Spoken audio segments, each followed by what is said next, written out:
peoples? Welcome back to the Southern Motorworks channel. I'm Matt. We are currently en route to the homestead. Got the latest acquisition on the back of the car hauler here. Tractor officially acquired. So we got us a 48, I believe it's a 48 Ford 9N. So we're hauling her back to the homestead now, and we'll dig into it a little bit further, show you what we're dealing with here. All right. All right, so we're gonna go ahead and shut her down for the night, go get some grub, settle down for the evening and whatnot, and we'll come out here in the morning, really dig into it, get her fired up, show y'all what's going on with her. She runs like a top. Y'all just have to wait and see. All right. All right, so we're back at the old homestead here with the 8N. I think I may have misspoke in the beginning of the video there and said 9N by chance, but this is actually an 8N, Ford 8N here. So got it all off the trailer and everything. Just got done having the missus and the kids take it for a spin around the yard and stuff, and it runs like a friggin' top. Everything's good to go on it. The 3-point works, PTO works. So we're gonna probably just give this one a little love. We'll re-grease everything. We'll do an oil change on it, change the driveline oil out and everything. We have to, as y'all can see, we gotta free up our heim joints here on the ends of the 3-point, or we may just, I don't know, maybe we'll get new ones. I don't know yet, but we'll try soaking these in like some ATF and acetone first. But like I said, the lift actually does work and everything. Tractor runs great. We just sat here and probably had it running for a good 30 minutes. Zero issues. Doesn't really smoke at all. I don't see a ton of blow by or nothing like that. I mean, it's an 80-year-old tractor, so you're gonna have a little bit here and there, you know, but it's not too awful bad. So, but like I said, we're gonna give it a little bit of love before we really get into using it around the homestead here and stuff. We're gonna be using it for probably bush hogging, and we got this big old garden over here we got to till up. Probably use it for skidding some small logs and stuff like that out of the woods. But right now, yeah, we're gonna give her a little TLC before we put her to work and whatnot. And then I have a feeling, I don't know how y'all feel about this here, but the patina on this thing is just, I mean, come on, you just can't beat it. You just can't beat it, right, Aiden? I mean, it took 80 some odd years to look this way, so we might as well just leave her as is, and I think it looks freaking excellent. So probably what we're gonna do is hit it with some Comet or steel wool or something like that, and then we're probably just gonna put some of the old Vice Grip Garage shine juice on it or something like that. So we got to get some of that ordered so we can get her nice and coated. But other than that, like I said, it runs perfectly fine. Everything works as it should. So it's going to be a nice addition to the stable here at the homestead. And got to get some lights for it too. Got to get those iconic, you know, round headlights on the front of it. We'll put us a work light on the back for whenever we're working at night or getting, you know, if it starts getting dark. But yeah, it's real good. I think it's a real good purchase. We got it for a real good price from this real cool guy down in Panama City. So yeah, I think it's going to make a nice addition here. So that being said, we'll go ahead and cut to whenever we get some parts in for it that we're going to be installing. Like I said, this is the first day we've had it here, so we'll get some stuff ordered, and the next time we see y'all, we will be installing said parts. So hold tight. All right.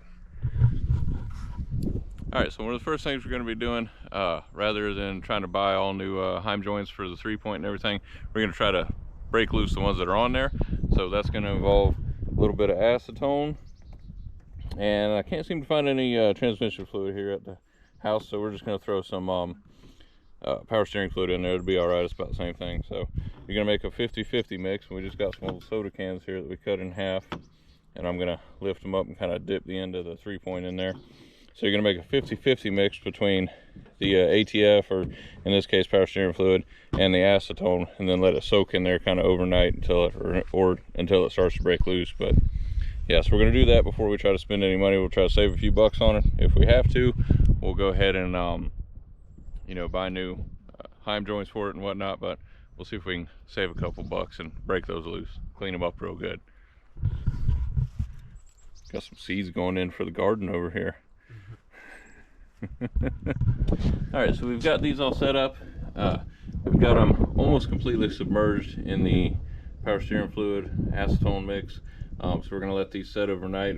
We just poured a little bit of used motor oil over the top of it there, just to kind of get some, you know, lubrication going over the top of that heim joint that's actually not down in the acetone. But this should do a pretty good job of breaking these loose. So we're going to let these set overnight, and hopefully with any luck, goodness, that sounds bright.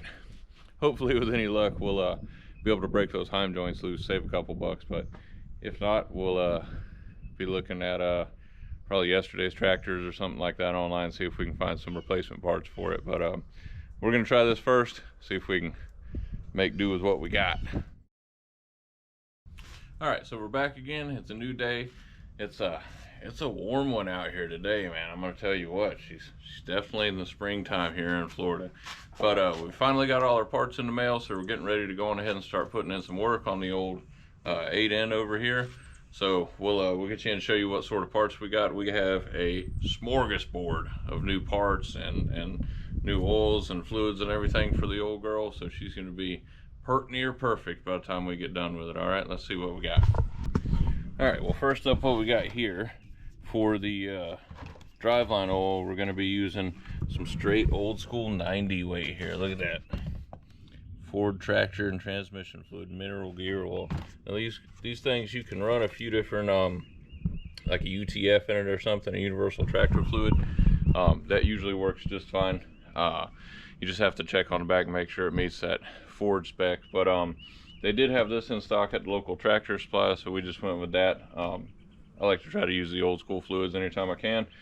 But being as the old girl's a little, you know, she's broken in pretty good. She's broken in pretty good. So in addition to the straight 90 weight, we're actually going to be putting in, the total capacity is 5 gallons for the whole thing. So we got 4 gallons of the old school 90 weight, and then we're going to use 1 gallon of the Lucas Oil booster here. That should help this last a little longer, maybe thicken it up a little bit, and should give us a little bit more you know, power with the 3-point on the back as far as lift and everything.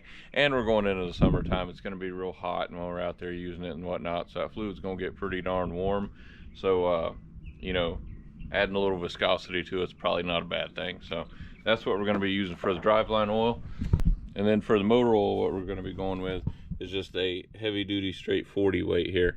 You would not believe how hard it is to come across straight 40 weight nowadays. But we needed 6 quarts of it, so we found a 5-quart jug, and then we're going to be running 1 quart of the Lucas heavy duty oil stabilizer here. Again, with the heat and everything, that should thicken it up, add a little viscosity, should help out during the summer months here in Florida.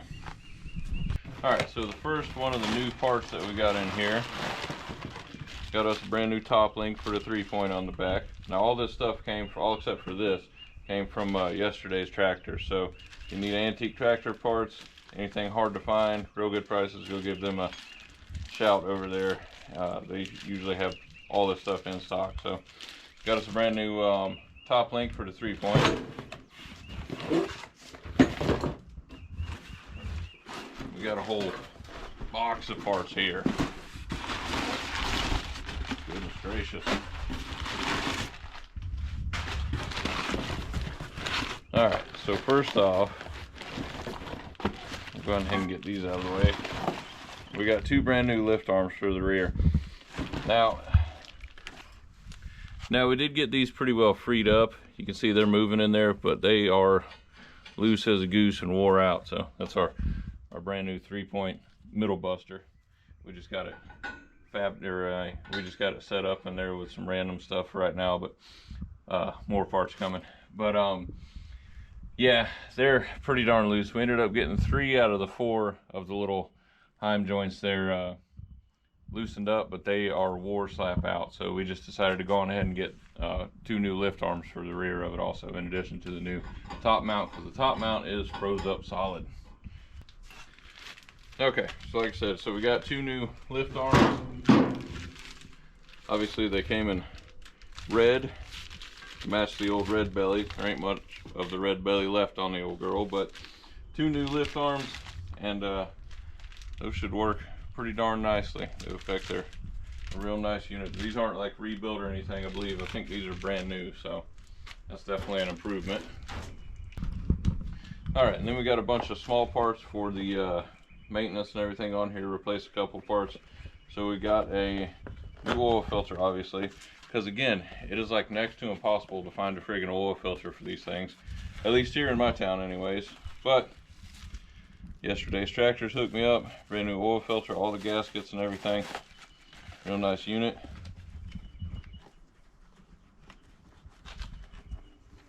I don't even know where that one comes from. Where's that? Vapormatic? Doesn't say. Oh, I guess it's from the UK. Huh. Made in England. Well, alright then. So we got some more small parts. We're going to throw a fuel filter on it. It's got the screen on the inside of the fuel petcock right now, or the sediment bowl rather.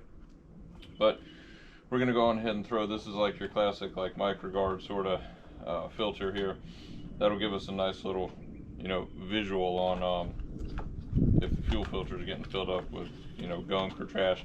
I don't think this fuel tank's really bad or anything, but you know, you can never be too safe with that stuff. It's better than that ending up in the old carburetor. So yes, this, we definitely needed this. The on our sediment bowl, she's kind of leaking around. See, that's that screen I was talking about there. So this is a whole brand new sediment bowl unit and everything with the fuel shut off. Ours is dripping a little bit. It's not like a huge leak or anything like that, but it definitely, when you walk out here, you can smell fuel, so I know it's dripping. But this should seal that right up. It's a nice looking unit there. So right on. What else we got? Oh yeah. This I was able to find on there. We didn't get the lights yet, but eventually we're going to be putting headlights on the old girl, so that's a nice headlight switch right there. It's just like your classic kind of Ford pull in and out headlight switch. So we'll get that wired in eventually. That'll probably be a project for another video. I want to try to find, yesterday's tractors, they do sell, or Steiner or wherever, you know, they sell like brand new headlights and stuff, but I'm kind of in the market for some old wore out headlights so that it'll match the rest of the old patina here on the old girl. All right, I don't want to throw anything too bright and shiny on there. You know, she took what, almost 80 years to look like that, so we're gonna, you know, just go right along with it.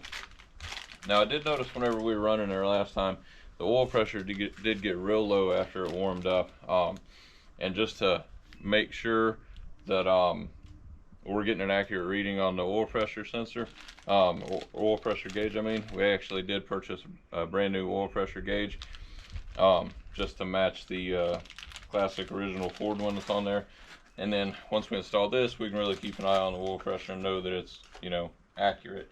That was kind of the reason for getting some straight 40 weight and the Lucas oil stabilizer there, so that when this thing warms up, especially in the summertime when we're putting in some work with it and stuff, we know for sure that that oil is going to hold some viscosity and keep the oil pressure up for us. Because last thing you want down here in Florida during the summertime, especially something that's going to be putting in work like this, be running some 5W30 on it or something like that. That stuff turns into water whenever it gets warm, so that's never a good thing.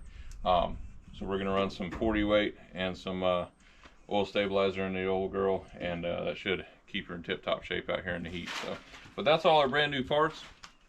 Like I said, we got a regular old smorgasbord of parts and fluids and filters and everything going for her. So we're gonna try to pamper on her a little bit before we put in a bunch of work. Now today, the one thing that we're gonna be doing is we're gonna be draining all the fluids out because she's got a weak hydraulic unit on her. All right. So the hydraulic lift works.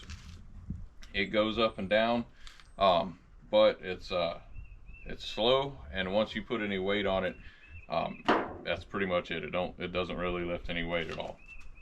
So it went up and down, just unloaded, but as soon as we put the old middle buster on it back there, it was a no-go for her. So we cracked open the inspection plate, and if y'all saw it in the recent short that I posted there, the hydraulic pump unit inside is just, all the gaskets are gone. They must be, because it's just spraying hydraulic fluid everywhere. the fluid's like super milky looking in there, which I'm sure that's not helping anything. But you know, the fact remains it's not directing the hydraulic fluid where it should be. It's just spraying everywhere under there. So that being said, we went on Amazon to now yesterday's Tractors and Steiner and everywhere, they all sell all this stuff too. I needed it in a pinch because we just discovered this a couple days ago when I got a hold of the middle buster. So we needed it in a pinch so that we could put all this stuff on our day off from the day job. So I ended up getting this one on Amazon from Atlantic Utility Parts. No, Atlantic Quality Parts, my bad. Atlantic Quality Parts for farm and construction equipment. That's what, never mind the torn tag there, but that's them. This hydraulic pump repair kit here is a rebuild kit.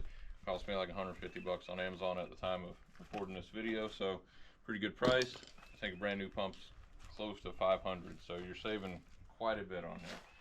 So what this is going to entail, there's all your new gaskets for your covers and whatnot on the drive line, and got all your individual parts and stuff that you need for your hydraulic repair. So this is a pretty concise kit. I don't expect any problems once we do this. It's got all kind of all new springs and everything in it. Goodness, it just keeps going. Okay, that's it finally. So like I said, it's a whole brand new kit. This should make our hydraulic pump pump like a brand new unit anyways. The only thing is you got to put in the effort, you know, put in the work to do it yourself. But that's not necessarily the bad thing. It'll give us a chance to figure out exactly how these hydraulic pumps work, you know, see it step by step, and it's always good to have an understanding of the machines that you're using so that you can be better at keeping them up and running, you know. So that being said, what we're going to do now is go on ahead and start draining the gear oil out of here. It's a lot. I'm going to leave this up on the hood so it doesn't get messed up. It's like I said, it's like 5 gallons is the total capacity for this unit. We'll see how much is actually in there. We drained out a little bit whenever we were taking the inspection cover off the side to check the hydraulic pump and make sure that it actually did need to be rebuilt. But there's still going to be, or there should still be, like 4.5 gallons in there still. So we're going to go on ahead and get that draining. We'll let it drain for, you know, a couple hours here or something. We may, if there's a bunch of sludge inside, we may spray some parts cleaner or something like that down in the belly of it. Be careful though, because this does have, I believe this has wet clutches on it, so it's like a motorcycle clutch. So you don't want to wash all the fluid off those clutches because they will burn up when you first start it up again. So if you do have sludge, you know, be very, very conservative with any sort of cleaner or anything you put in there. We're going to go on ahead and get this draining. We're going to let her drain while we work on our second chicken coop out here at the old farmstead. All right, so let's get you in there and show you what bolts and plugs you need to undo. All right, so the first thing we're going to be doing is hitting this rear bolt. We're just going to start at the very back and work our way forward. There's 3 bolts. This front, or the very first one here at the back, is going to be a 9/16, or at least on this model it is, so it should be about the same for 8 ends. I don't know about 9 ends and 2 ends, but dirt. So this one's going to be a 9/16. This is going to be, it's like slightly bigger than a 1 inch, so I'm going to have to go and dig into the shop and try to find a bolt that's that, or a wrench that's that big, or, you know, crescent wrench or something. But anyways, we're going to start out with this one here at the very back. We got our drain pan. You're going to need like a 5-gallon bucket or something, because, you know, otherwise it's going to overflow this drain pan. But what we're going to do is just get it started with the drain pan, and then if we need to, we can, you know, cork it for a second to start doing the rest of it after we empty out the drain pan into a 5-gallon bucket. Okay, that worked well.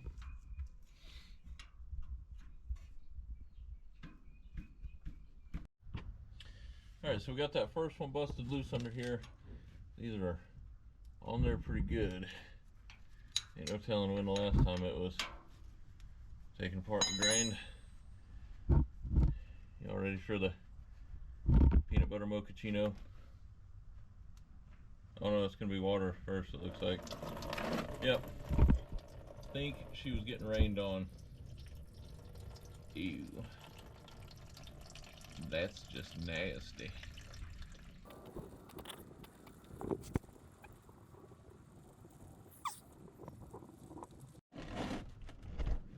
All right, so we got that first one draining.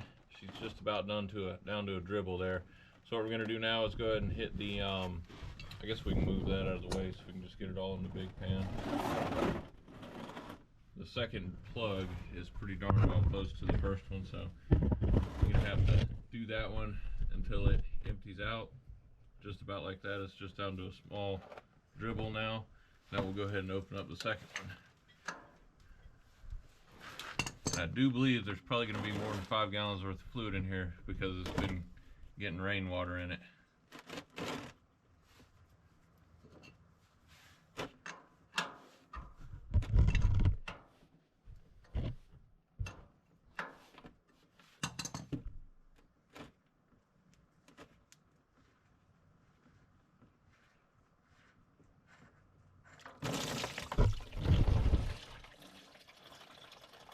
I'm gonna keep a hold of the drain plug on this one in case I need to. Oh, maybe not. I thought way more was gonna come out there all of a sudden. Definitely rainwater.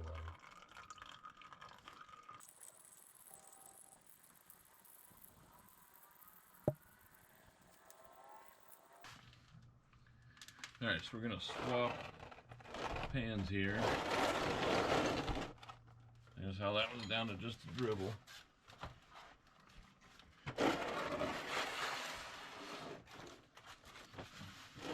Alright, so we've got that one slowed down to about a dribble. So we're going to go ahead and undo the third one up here. So you have 1 9/16 at the back.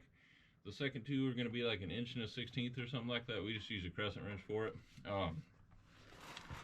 This up here, there's a square plug all the way at the front. That's your engine oil. Don't undo that unless you're trying to do the engine oil also, which we will be, but you may not be in your situation. So, you know, just be aware of that. That's not gear oil at the front, that's your engine oil. Y'all want to take bets on how much water is going to come out of the front one? More than the last one was. More than the last one? Let's see. Mochaccino. Looks like nacho cheese. I mean, it's still got some viscosity to it, though. It's like decently thick still, believe it or not. What'd you say? And it looks like nacho cheese. Ew. It actually is nowhere near like, it really doesn't even have a very strong gear oil smell. If y'all have ever smelled gear oil before, you know it is stout smelling, alright? I remember one time I spilled some in the back of my SUV and I didn't find it till like a couple days later after setting in the heat, and goodness, it took me like 6 months to get the gear oil smell out of the back of my truck. Y'all remember that? Yeah. Anyway, so we're gonna let this sit here and drain for a while and get every bit of this old water contaminated fluid out of here, and then we're going to be dropping the hydraulic pump out of the bottom of the tractor here. So we're going to let this sit here and drain for a couple hours while we go work on the chicken coop over here. So y'all hold tight, we'll be right back. All right, so we're all drained out. We just let her sit there and drain for a couple hours, worked on our second chicken coop off to the side here on the old farmstead. So what we're going to be doing right now is this right here. You want to get in here, Aiden, so you can see this a little better? So these series of bolts right here, this little plate, it's around the middle drain plug, okay? Not the very small one, but the next one up. Not the very front forward one, but the one right in the middle. There's going to be 1, 2, 3, 4, 5, 6, 7, 8, right? 2, 4, 6, 8 bolts. And it looks like there's a drain of some kind, but we're not going to worry about that right now. 8 bolts on there. You're going to undo these right here, and that should allow the hydraulic pump to drop out. Now, we've already taken the inspection cover off on the one side. We have the other one still in there. I believe we're going to have to shimmy around the old PTO engagement lever over there in order to get this out. But we'll go ahead and get these all loosened up and see what we're dealing with here. They're not very tight at all.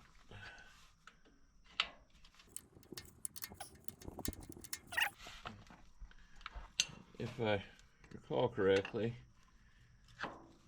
these should be to where when you drain the, when you loosen these up rather, drop it, the hydraulic pump, I do believe, stays attached to this pan. But we'll see here in a minute, I reckon. Alright, I'm going to let that drain for a minute. What we'll do is we'll loosen up the ones on this corner, kind of make it lean towards that corner like you would a transmission pan that ain't got a drain plug. And then she should drain off whatever little bit's left in there still.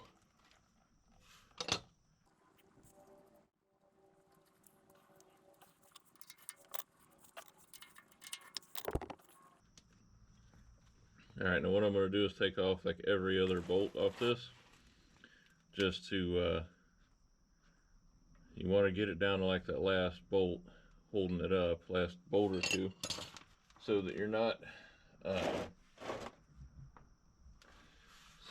trying to undo all 8 of these at the same time while the weight of the hydraulic pump's trying to push it out. Never fun.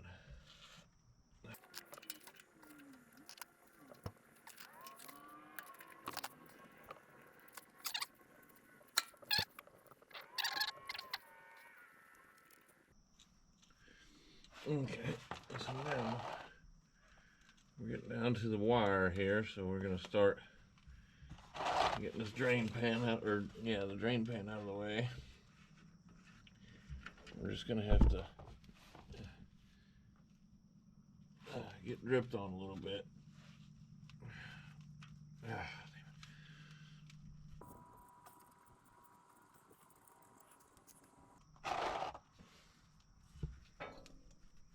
Yeah, that's what I thought. So Aiden, you're gonna have to go up there to that the PTO lever up there. What was that? The little one on the side right here. The only one on that side. You're gonna have to kind of wiggle it back and forth for me, okay? Okay. Ready? Go ahead.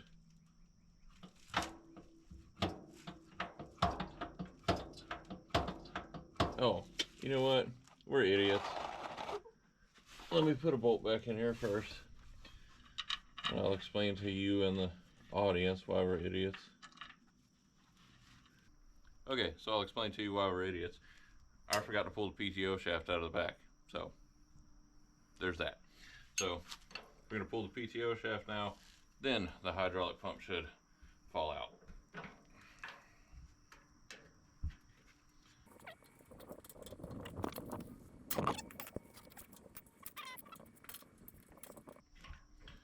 So much freaking dirt on it.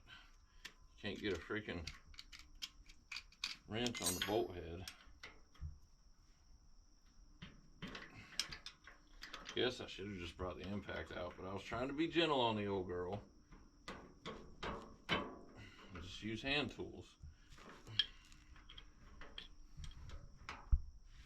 I do believe it should just be these 4 bolts for the PTO shaft is all that holds it in there.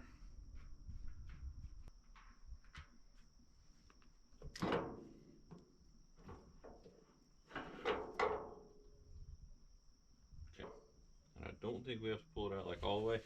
See, this is what I was talking about. Why we'll spray some parts cleaner or something down in there. We'll flush that out before we fill this back up 100%. But there's still definitely some residue in there from that old fluid. So we're going to want to try to wash that away as much as possible. But that'll be for tomorrow.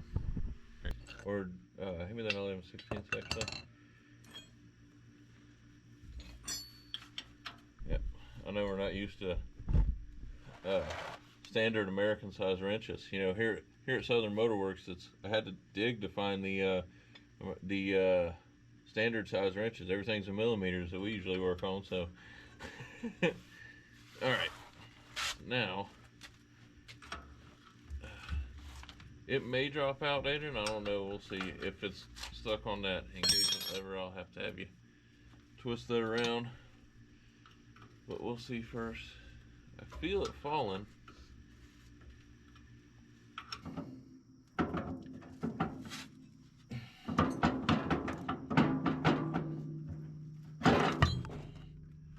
That worked well. I don't know if y'all caught that or not. Might have to bleep some stuff out there, but she comes down with a vengeance when it finally busts loose. From the looks of it, it looks like it needed to pull towards the back of the tractor just slightly, and then it came falling right out. Luckily, the casing is not some like modern aluminum BS or something. That's American steel right there, buddy. That was like Teddy Roosevelt's elbow falling out of the tractor right there, you know what I'm saying? So she's good and strong. Looks like nothing messed up, but the hydraulic pump's out. Let's get it topside there and take a better look at it, see what we're dealing with. Alright, so daylight's fading fast for the day.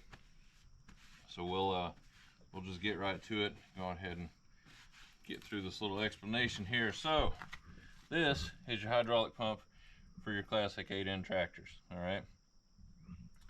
Now, if I'm honest, I'm not entirely sure how this thing works. So, that being said,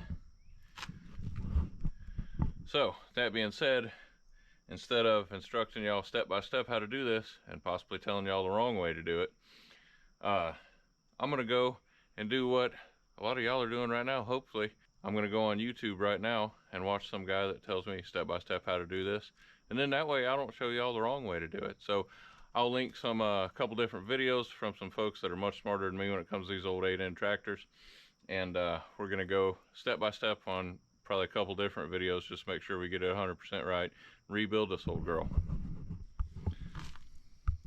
As you can see, she's pretty well, everything looks pretty well worn, but I mean, it's solid. Nothing looks, you know, out of place or super jacked up or nothing, but there is a lot of sludgy stuff in the bottom of it. So it's probably some gasket material or something like that, and that's why she's, you know, oh, that's pretty well loose. There's not a lot of spring pressure on that anymore. So anyway, yeah, so that's pretty much gonna do it for the night. We're almost out of daylight here at the old farmstead. Spent a lot of time on the old chicken coop over there. So we're almost done with that project though, thankfully. But for tonight, that's gonna do it. We're gonna set this stuff up and cover it up for the night so we don't get any weather in it and whatnot. And then tomorrow when we get home from the old day job, we will go on ahead and start on the rebuild of that hydraulic pump there. So yeah, so before we call it quits though, just got to show y'all chicken coop. Never mind the work debris out here and everything. Like I said, we're still working on it, but check this thing out here. I got a plan. Never mind the round doorway there. I got a plan. But anyway, like I said, so that's gonna do it for the night. So we're gonna go and get washed up for the evening, and we'll see y'all tomorrow afternoon when we get home from the day job. We'll start on the rebuild of this 1948 8N hydraulic pump. Right, little buddy? Yep.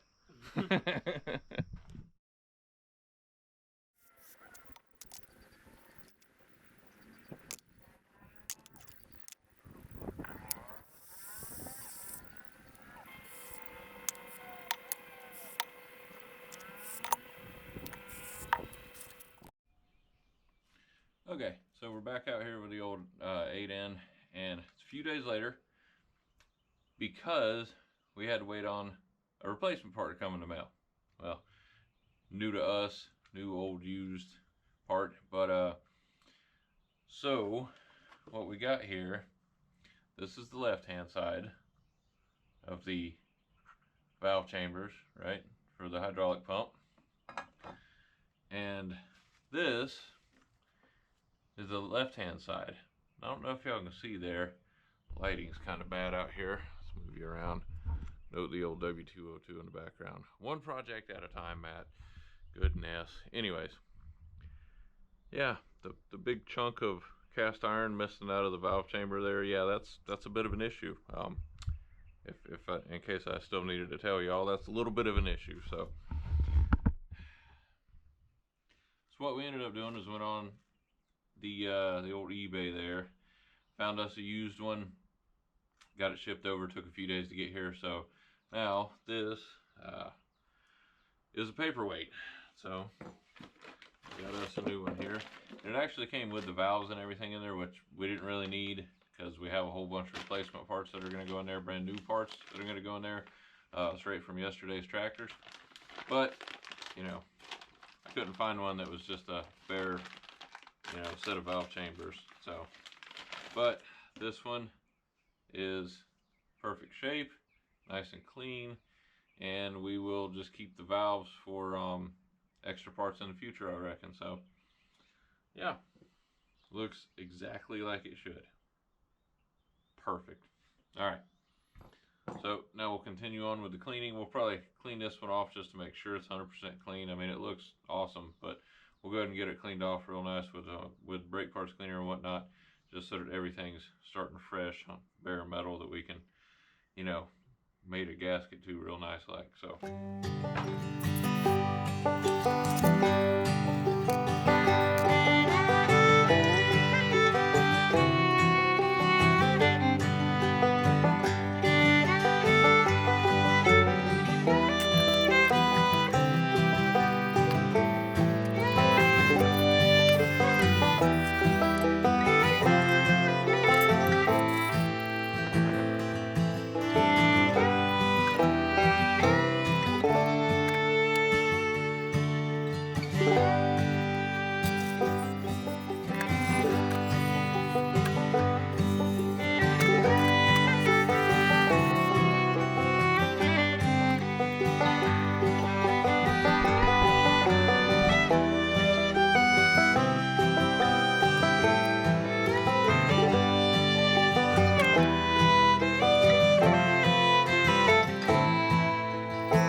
about out of daylight here. So we've got that almost completely reassembled. So we'll pick it up again tomorrow after we get home from the day job. Tomorrow we just got to put the valve chambers back on the sides, and I think I got to pick up a couple cotter pins. I didn't have any replacement cotter pins, the little teeny tiny ones to go in there. So we'll pick up some more of them at the local hardware store, Tractor Supply or something, and replace those tomorrow on there, on the intake and the exhaust valve on there. But yeah, so tomorrow we'll finish slapping her together and it will be ready to go back on in the tractor, so that we're one step closer to having the old 8N up and running again, so we can get this field plowed over here. All right, y'all hang with us. All right, don't go nowhere.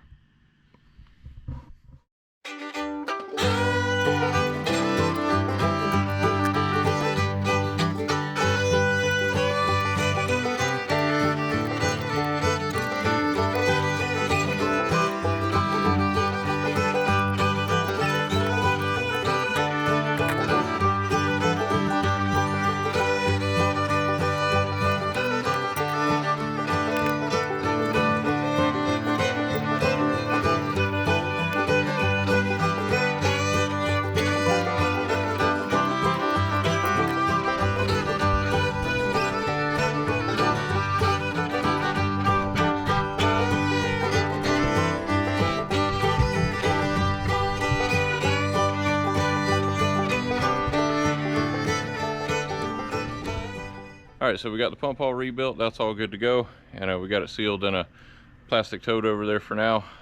But before we can install it, we're gonna have to scoop a bunch of nasty, gooky, old gear oil out of the bottom of this thing.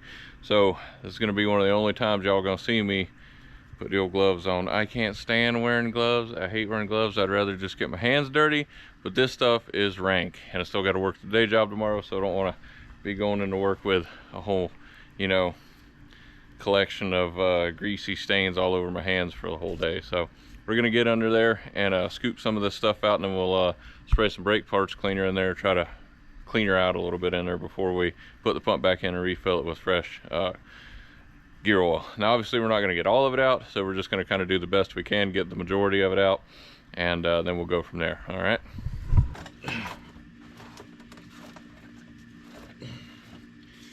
Goodness gracious, if I can make it over there. All right, now I told you all this stuff was going to be nasty. Oh, there you go. Oh, it's like the world's worst pudding.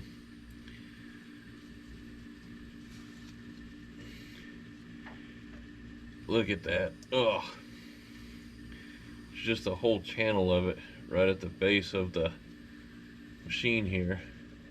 Oh yeah, on the front too. Wow. I mean, I've seen bad before, but 80-year-old axle or gear oil is well, that's the next level stuff apparently here. This is all the stuff that we didn't want mixed in with our new gear oil going in there.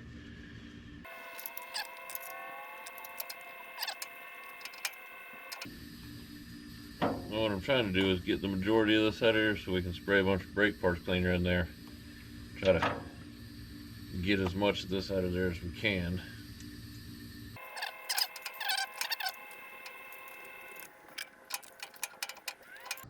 Once we get out everything that we can scoop here, we're just going to spray a whole buttload of freaking parts cleaner in here, brake parts cleaner, and just let it set overnight and try to break down as much of this stuff as possible. And then tomorrow we'll come home with even more brake parts cleaner and spray more in here, because I guarantee you it's going to need a second helping here.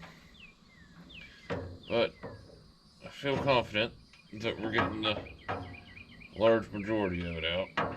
So what I'm trying to feel around for also is any particles, because we did have that chunk of the hydraulic pump, the cast iron in the valve chamber there that was broke off, so we want to make sure that we get all of that stuff out of here. Let's see, we got chunks of stuff in here. I don't know what all it is, but all I know is it can't be good to have it in there. So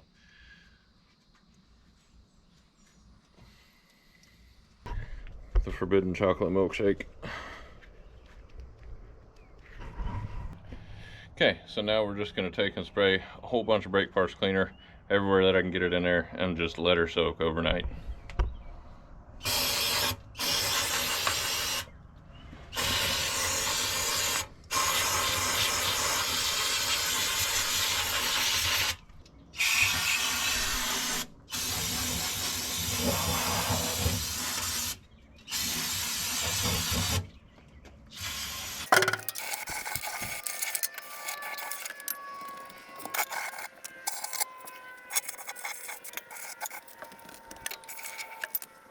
Okay, so as y'all can see, that thing was pretty bad there, so we're gonna just let that sit there and eat on all that brake parts cleaner on it in it for the night, and tomorrow we'll come back with probably even more brake parts cleaner before we put the pump back up in there and go ahead and fill it back up with new gear oil. So y'all hang tight, and we'll see y'all tomorrow after the day job.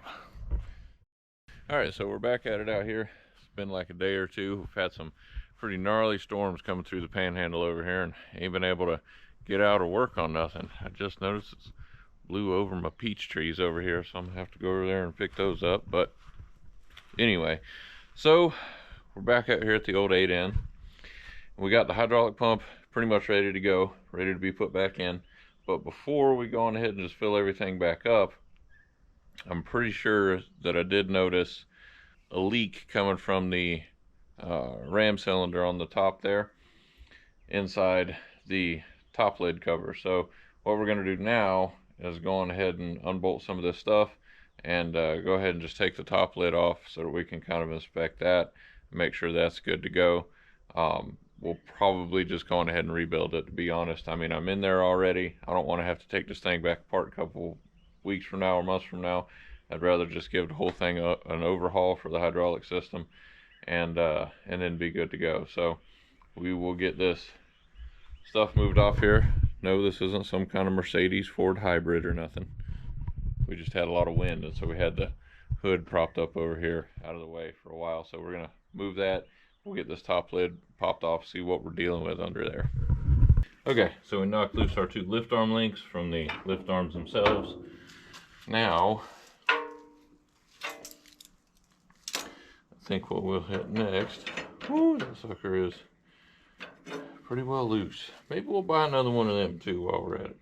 That's the draft control spring there, in case anybody was wondering what that is. So next we're gonna go ahead and remove these bolts for the seat here.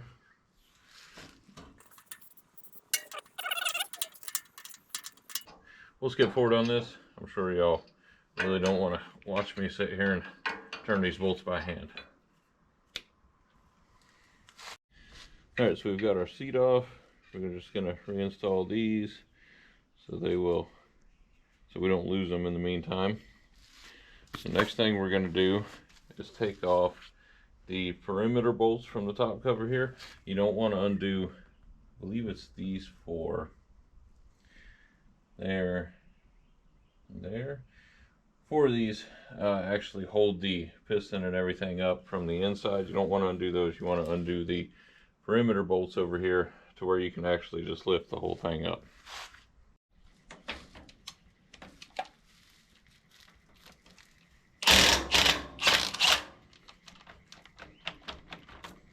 There's so much paint on these bolts here that my socket is getting stuck on it.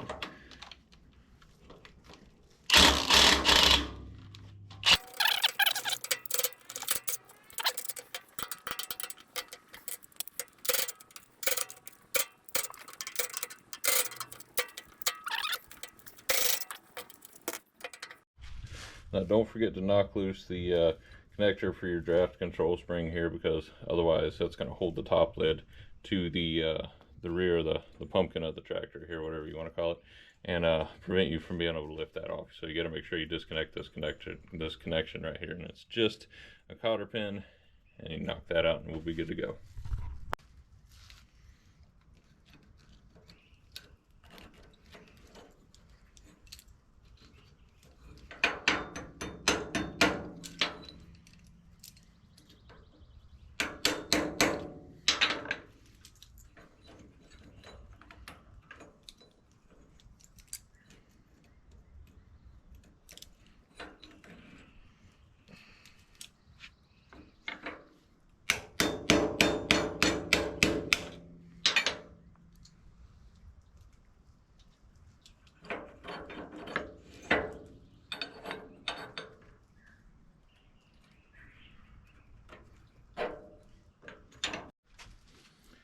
Alright, so we've got the top cover here about ready to come out. We got it busted loose.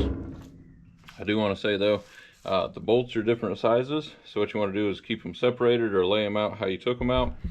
I have ours kind of laid out in the general direction that they came out of the top cover, and the four longest ones that go in here above the lift arms have those separated so we don't get anything mixed together. So just make sure you keep track of those different bolt lengths.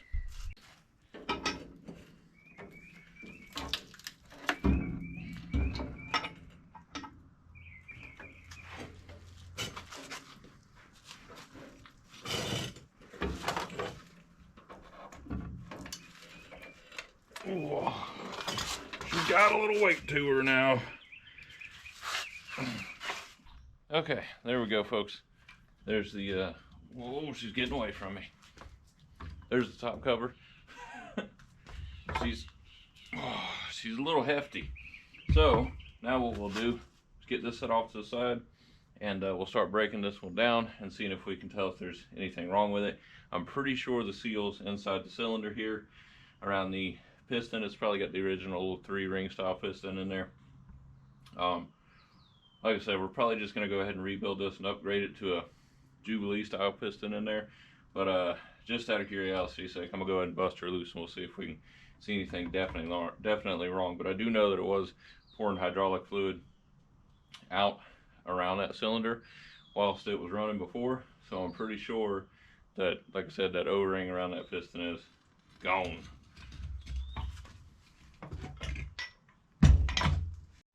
Alright, so the first thing we're going to do is bust off these 4 bolts on here that I told you not to bust loose last time. We're going to take those off there now, and you just want to be careful that you, this fork that's inside here that sits down into the front of the hydraulic pump, you want to make sure you don't bend that. It's kind of, you know, ain't the thickest steel in the world, let's put it that way. Actually, it might be easier to do this with the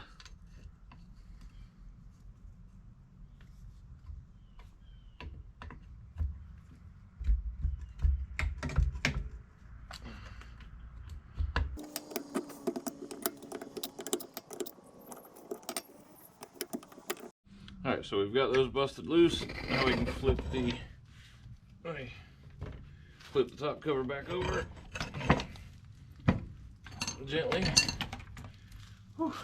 And first we need to get that cotter pin out of there.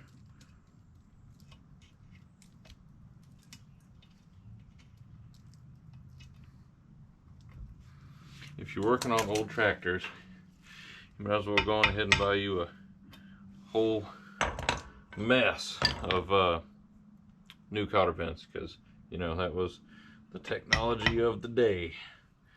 So that's what you're going to be dealing with. Actually, I guess we can pull those out of there. The shorter ones on these go towards the front, the longer bolts go towards the back. The nuts are all the same on there, so you don't have to worry about getting those mixed together. Okay, so we've got those 4 bolts out, separated off to the side over here. So now what we're going to do is go on ahead and pull the cylinder out of here and see what we're looking like as far as the, you know, state of the piston or whatnot in there. Oh, you know what? Actually, shoot, I'm an idiot. Okay, so what has to happen? We're gonna have to go get an air hose or something, and we need to blow some air in here to be able to force the piston out. So we'll go get the compressor real quick. I guess I didn't have to take that cotter pin out straight away. We will put that back in there before we lose track of it for now. Otherwise, we'll probably forget that there's supposed to be one in there. Leave it in there for now. Let me go get an air hose and we'll try to pop this out of there and see what it looks like. Okay, so turns out we didn't even need the air hose because, yeah, the piston just kind of fell out with a little bit of tapping on the outside of it from a hammer. So, and this is indeed the old school 3-ring piston there. So that tells me that this is the original piston from 1948. So this thing's almost 80 years old. What's that, 76 years old? Yeah. So she has seen some stuff, you know what I mean? And the cylinder is not, there's a little bit of scoring, definitely a little bit of scoring in there. So that being said, I think what we're going to do is just go on inside for the day, and we will order some parts, and in a couple days when the parts get here, we will pick this up. But we'll probably go ahead and order a obviously a gasket kit for the top lid here and whatnot, and we will go ahead and order another cylinder. We might as well while we're at it, you know. And we'll go on ahead and upgrade. There's actually an upgrade available for this. It's a leather washer and rubber O-ring style piston that it's from a later Jubilee model tractor, if I do believe, and that's an upgrade from this one. It just works a lot better, seems to last longer, I guess. So that's what we'll probably do. So in the meantime, we will cover these parts up, protect them from the weather. We might go on ahead and order us a new spring while we're at it. That old girl looks like she's seen some stuff too. And yeah, so we will pick this up in a couple days with some brand new parts. All right, y'all hang tight. All right, it's a new day, so we weathered some storms here in the old Panhandle and whatnot. Everybody got by pretty well unscathed as far as I know. But we're still waiting on some parts to get here in the mail. Got a couple more days before that stuff gets here, but luckily for us, there's plenty of stuff to do on the old girl still. So we're gonna do real quick. We have us a brand new sediment bowl here to go on her. All right, brand new screen and everything on it there.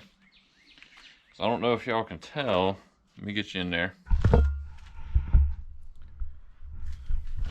If y'all can tell, the old girl here is she's dripping fuel, and we got it all the way down here on the bottom. We don't have a lot of sediment in there, but she's definitely dripping fuel all over the place. So you can see it all down the side of the tractor and whatnot here. It's been dripping. So what we're going to do is go on ahead and get that replaced with a new one, and hopefully that'll seal it up a little better there, and we'll be able to prevent that slow little fuel drip there. So should be a pretty simple operation here. Looks like it's just going to be just the one pipe going into it there, and obviously this screws into the bottom of the fuel tank, so it should be pretty well simple. All right, so the first thing we're going to do is just shut the fuel off here. Got our little small crescent wrench here. Oh, look at that, it comes right loose. Here, I half expected it to fight me a little bit.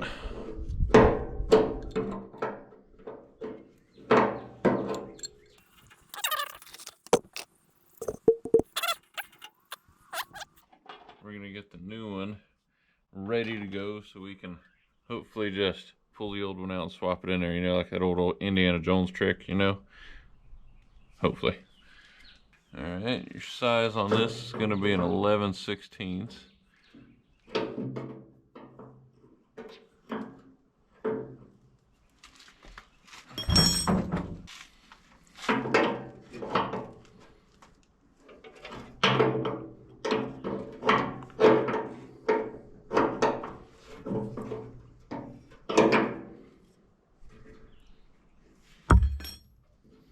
Probably have to stick our finger in there real quick just to stop this fuel from leaking. Yeah, I can tell already.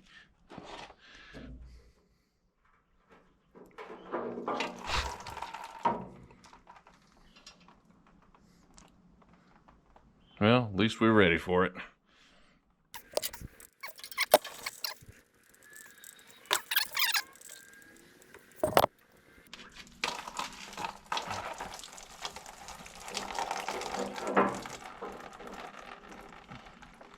Or I guess you can if you're just, you know, fast enough. I don't know if y'all caught that there or not. Had to move the camera out of the danger zone. Yeah, I guess we mostly still caught it. Whew, covered in old gasoline, just what I love.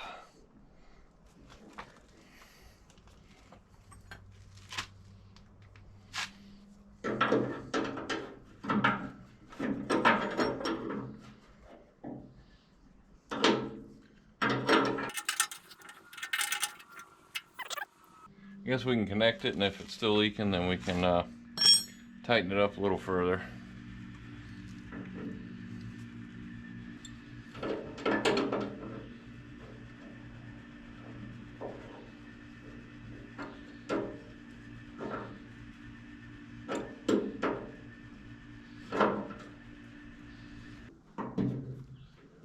All right, we'll give her a couple turns and then sometimes there's a little bit of a vacuum on there. You gotta kind of, yeah, see it?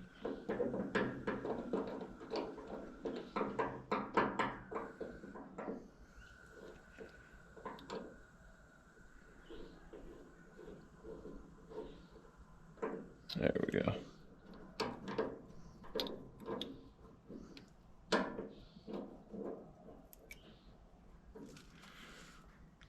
Tighten that little lock back up all the way. And that is your sediment bowl reinstalled.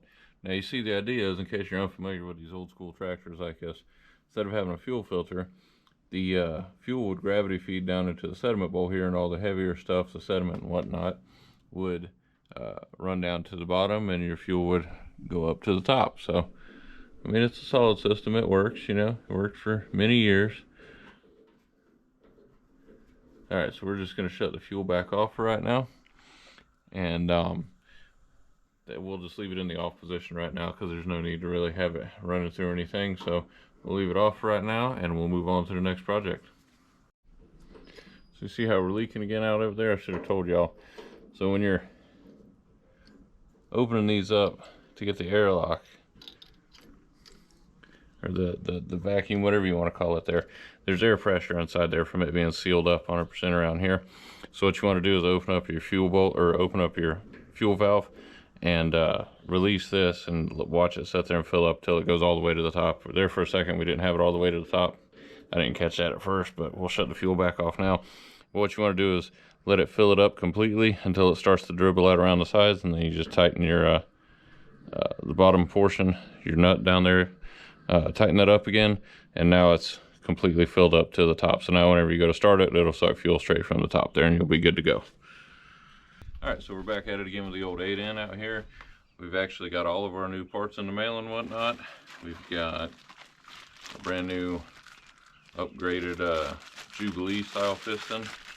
This is a piston designed from the later Jubilee tractors. As you can see, it's not like our old 3-ring original piston that we pulled out of the hydraulic ram here. This one uses a little leather backer and O-ring for it. So we got that in. We got us a brand new cylinder for it.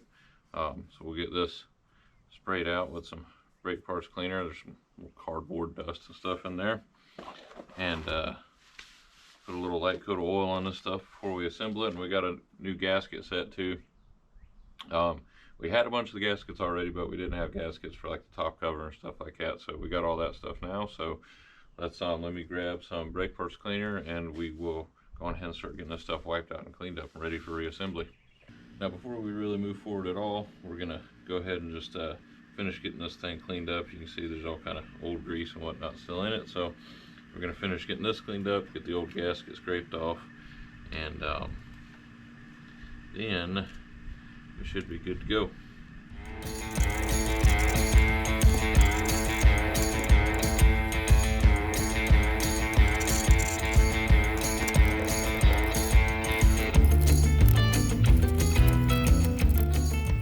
Alright, so we've got the top lid pretty well clean here. About as clean as a 80-year-old piece of equipment's gonna get. So got that all cleaned up, took everything out, scraped out all the little nooks and crannies as best we could, and then hosed it down with plenty of brake parts cleaner. So we got that, I'm pretty confident, pretty well clean enough to work. So we're gonna move on and clean the casing side of it now, where the top lid mounts to the frame. As you can see in here, we got old gasket on there still. We got to scrape off. Look at this gunk in there. So we got to get that hosed out. This is what we were hosing out before with the brake parts cleaner. We've got that pretty well clean. So we just need to clean around the gasket mating surface here, and then get all this gunk and whatnot so it doesn't fall down in the axle side of things. So.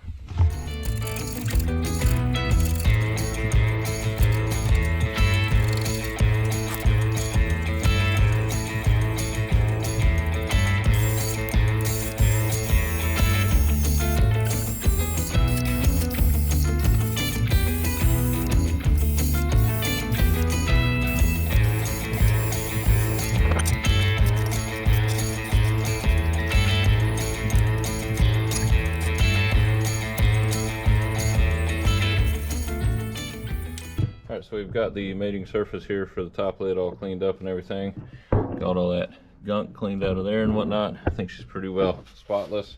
Went ahead and cleaned up the mating surface for the gasket around the PTO here, so that's all good to go. So now the only thing we got left to do is go under the underside and go ahead and clean up the mating surface for the hydraulic pump that bolts up from the bottom side there. We went ahead and cleaned up the side covers also. They weren't really bad, so we just did them with a wire brush, some brake parts cleaner, and good to go. So we'll go ahead and lay the creeper down, get up underneath there, and clean out this last gasket mating surface here.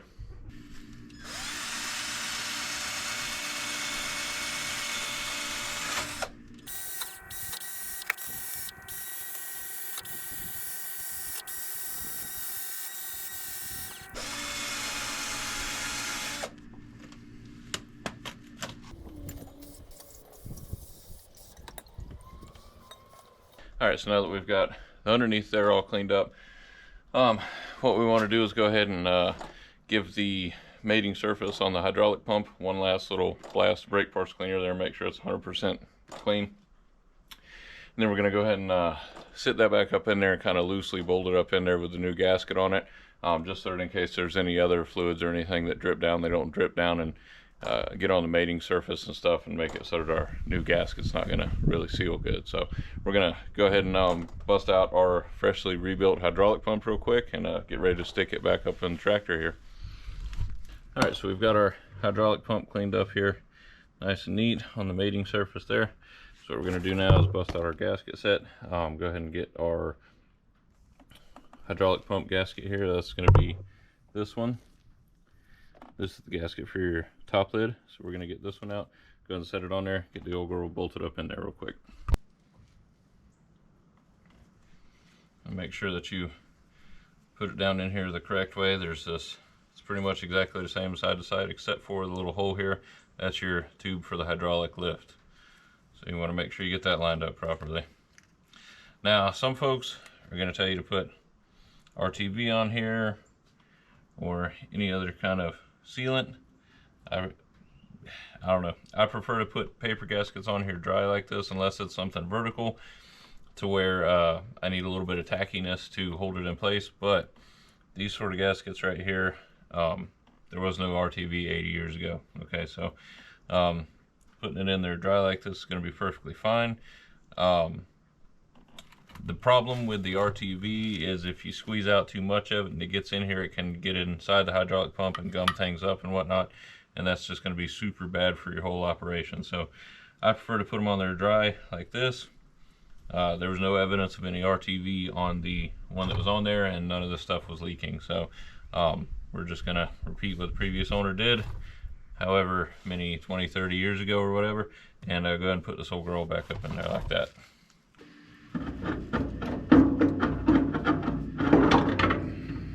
Put the jack up to where it meets it. Ah, that's my finger.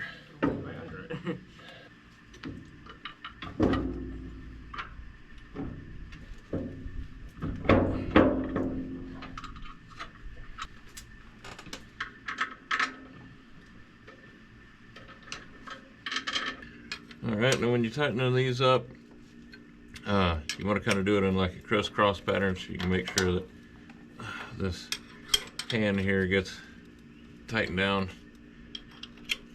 evenly. May not be necessary with these old machines, but it's the way I was taught, so that's the way we're going to do it.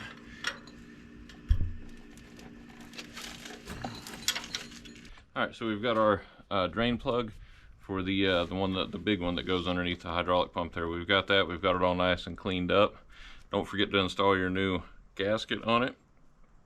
Again, we're just going to put them on there dry. I just scraped the old one off. There was really no evidence at all of any sort of RTV on it, so no RTV going back on. Nope. I could use a little wipe off there, I suppose. Oh hey, that's the rest of the old gasket there. How about that? We'll get that scraped off. Alright, so we got that all scraped clean. Cleaned off with a wire brush and some brake parts cleaner. Now we're going to reinstall our drain plug here.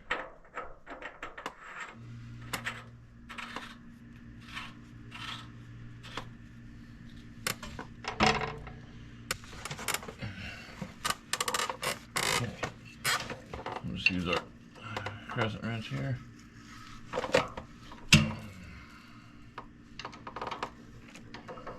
Alright, if that leaks, we'll take her loose, put some RTV on it, but I seriously doubt it. Alright. Alright, now before we go on ahead and move on to the top lid, we're going to take and put our gasket on our PTO shaft and go ahead and reinstall that into the hydraulic pump. And we've already cleaned. Alright, so we've given our bolts there a quick once over with the wire wheel and some brake parts cleaner. Got the threads all cleaned out, nice and straight.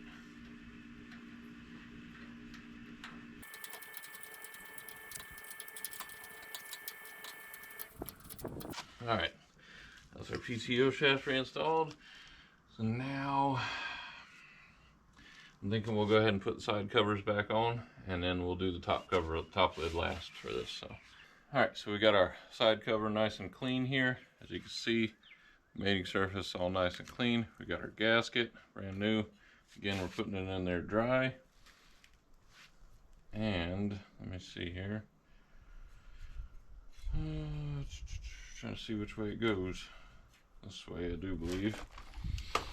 Do have a couple of the bolts are longer on this one because they have to take into account the thickness of this piece that goes on the outside of the side cover. But we'll get one of the other bolts started first, shorter ones here, right at the top of it.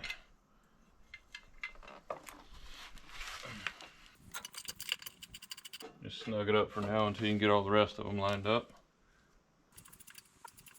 Actually, it turns out 4 of them are longer because you gotta take into account the thickness of the floorboard mount there.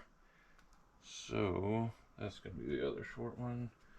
Just go down here on the bottom. Alright, so we switched the camera angles, try to get y'all in there a little closer so you can see better what we got going on here.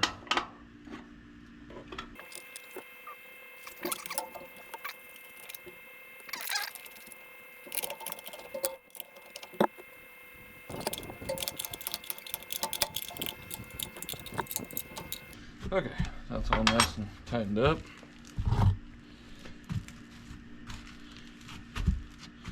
Make sure our dipstick's nice and clean. Alright, so we've got our bolts all nice and cleaned up here for our side cover. Got a brand new gasket on the side cover there. So, I'm going to go ahead and get this installed. We do have to kind of wiggle this around in there in order to get the lever here engaged for the PTO.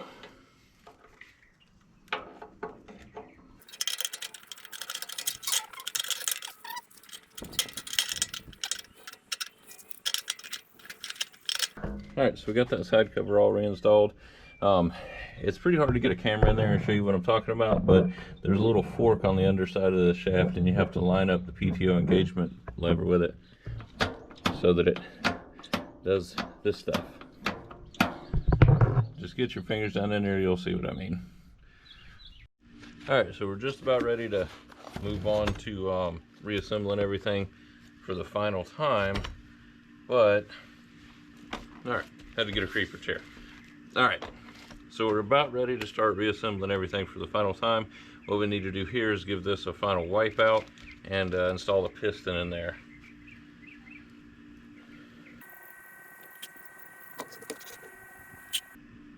Alright, so now that's good. Take our brand new Jubilee style piston here. Give it a quick once over. This does look dirty, but it's really not. That's just stained. This is actually a clean cloth we're using here, so set that. Don't fall down in there yet, by God.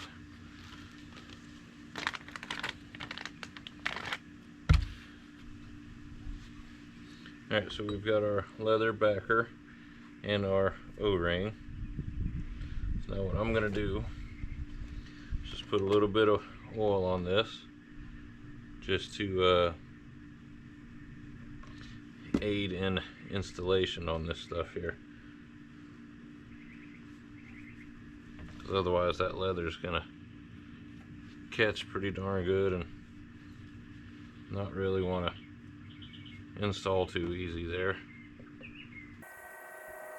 The O-ring I'm sure wouldn't be too awful bad, but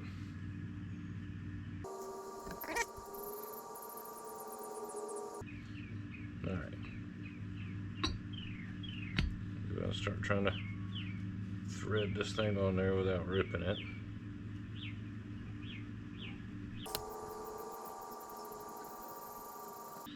Somebody said you may have to soak this in some hot water, so we will see.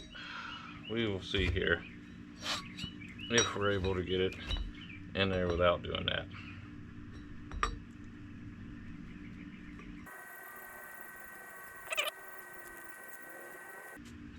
Alright, there you go. And we'll let it relax back to the position it's supposed to be in. We'll put a little bit of oil on our O-ring here in the meantime.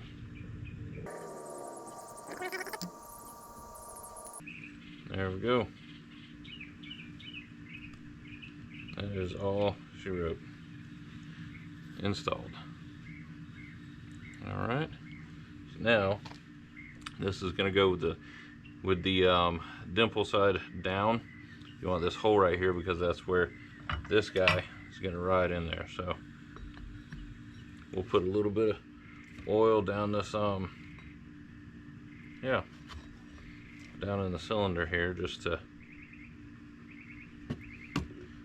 make sure that we're not going to be scoring anything and everything's going to go together nice and smooth like. Alright, so the concave part going up.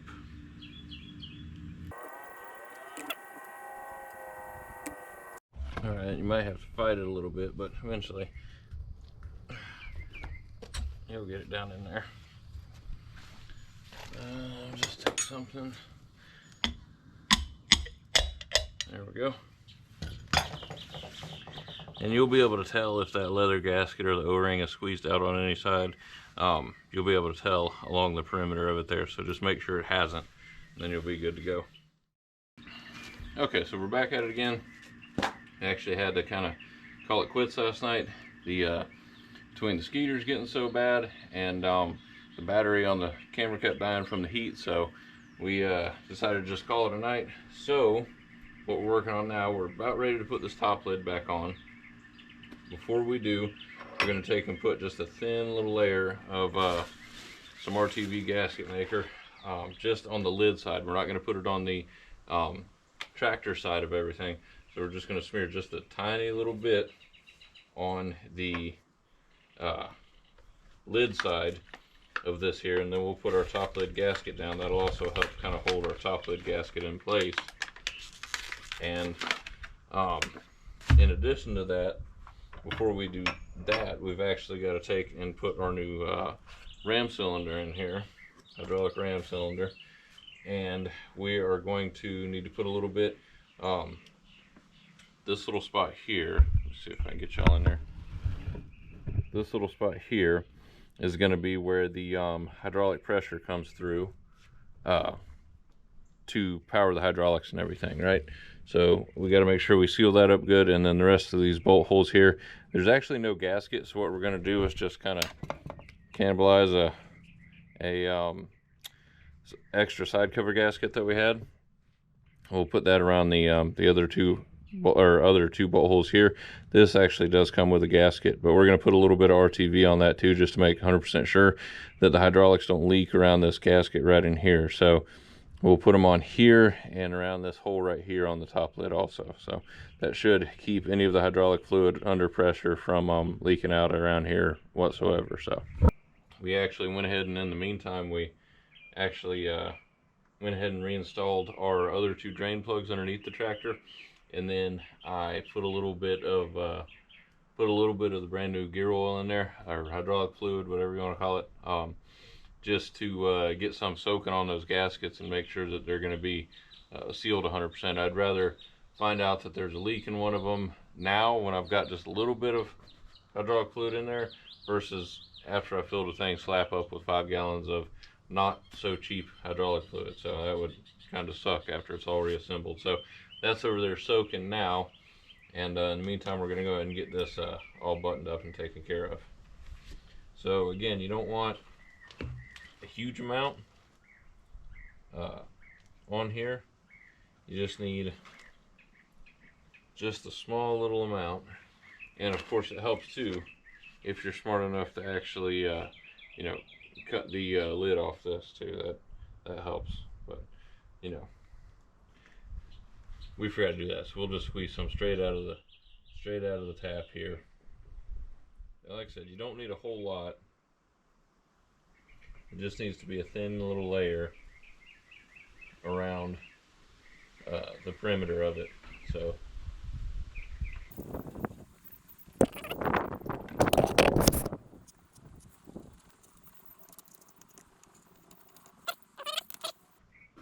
we're just going to use our finger here, spread it out nice and even across the whole thing. We don't want really any large you know, giant puddles of it anywhere. We want it to be just a nice thin layer across the whole thing.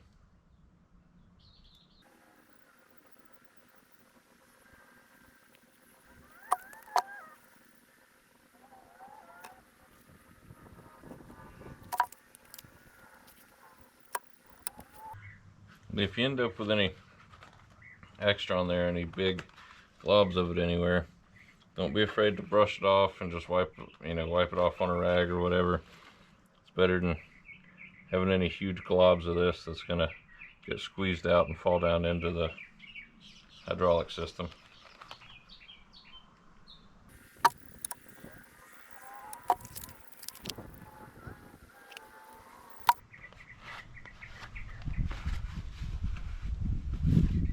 Alright, you'll see what we mean there. That's a pretty nice even coat all the way around it.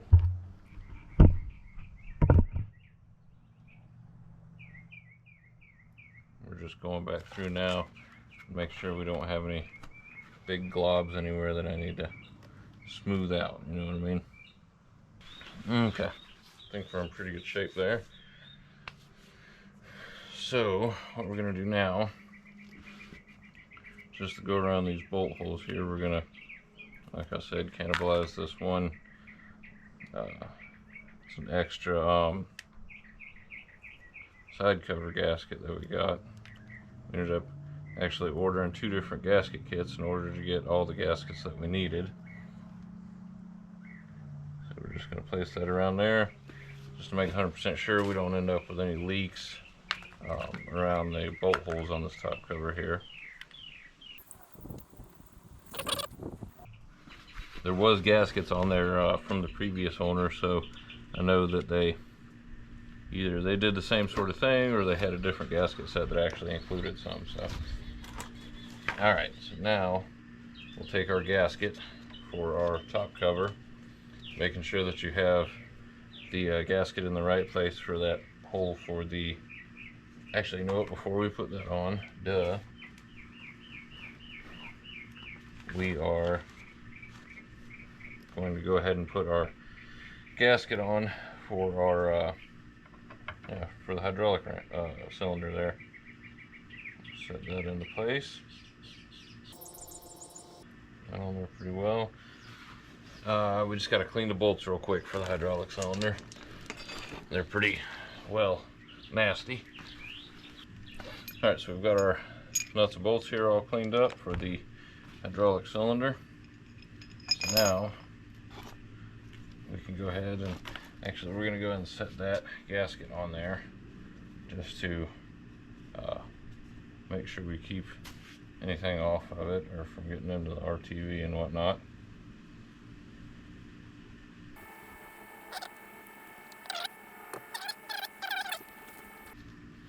So what we're gonna have to do now,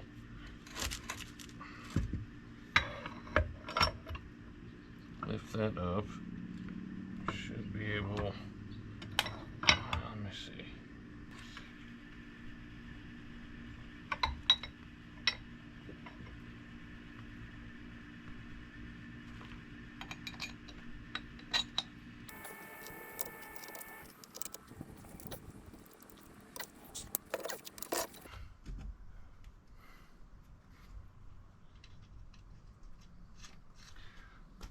Not the easiest thing in the world to do by yourself.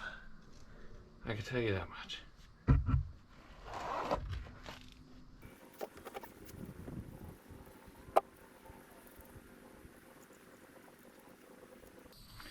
Okay, so we've got that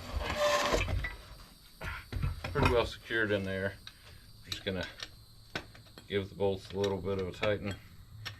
I'm not worried about making them super tight until we actually get the top lid back on the tractor. So we've got the cylinder back in. Obviously it's going to be loose right now because there's no hydraulic pressure pushing it this way, but our gaskets are in good shape. All that's good to go. So what we're going to do now is go ahead and make sure that our top lid on the frame side is still nice and clean, and we'll get ready to go ahead and finally set this back on top of the tractor. And as you can see, we got a little surface rust sort of stuff on there overnight, so we'll hit that with a little brake parts cleaner just to clean it up and a rag. We'll be good to go.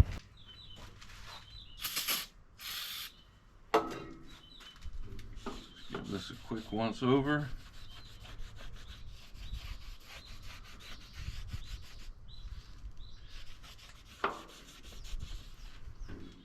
All right. That should be plenty good enough.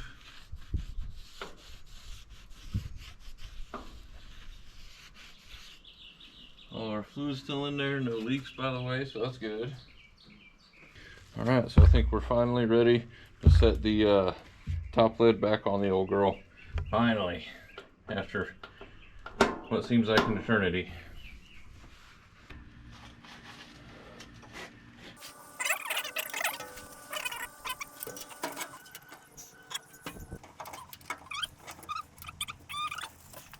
All right, so we finally got our top lid back in place. We actually ended up having to take the right-hand side side cover off to be able to line up the draft control and stuff in there. But we got that lined up finally. Everything's working like it should. So now we're gonna go ahead and get our bolts cleaned up for the top lid, go ahead and get everything reinstalled and tightened down.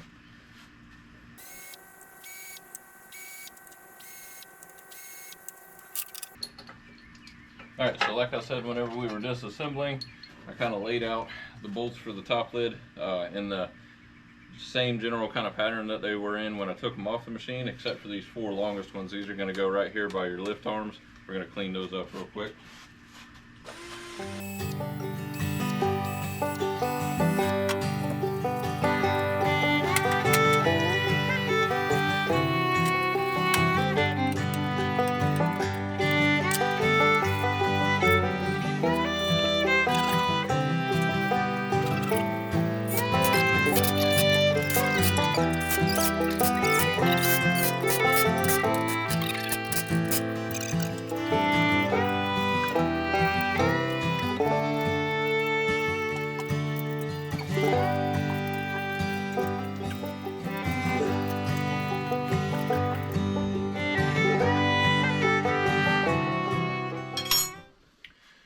Alright, so that's our top lid reinstalled. All the bolts installed and tightened back down. Our gasket looks like it worked out pretty well. We got a little bit of squeeze out around the edge, but it's pretty much dry, so we can just brush that off. And so it should get us just about where we need to be.